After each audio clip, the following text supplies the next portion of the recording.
ሞጣ ሙስሊም ምን ይመስላል? ደስ አይልም? ሙስሊም እኔ ድሮስ መጀመሪያ ሙስሊም አይደለሁ። ስወለድ እኮ ሙስሊም ማተቤል ነበር።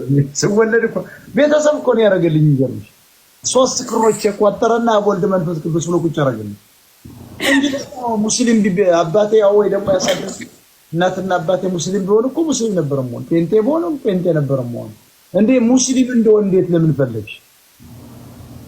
በቃ አንድ ሰው የሚወደውን ሰው ነው የሚወደውን ነገር ለሚወደው ሰው ነው የሚጋብዘው። ስለዚህ እኔ ስለምወድ የምወደውን ነገር እጋብዛለሁ። በኋላ ደግሞ ላግባ ብለሽ ትመጭ ነው አይደል? አይ ችግር የለም አንተ ሙስሊም ሆነ እንደሆነ ማኛው ደግሞ ካሰለምሽ በኋላ አይ እንግዲህ ባለቤትን አስፈቅድ ሁለተኛዋን እኔ ልትይ እኮ ነው። ከዚያ በኋላማ አይ እኔ ሞታ ሚስትሬ ነው በቃ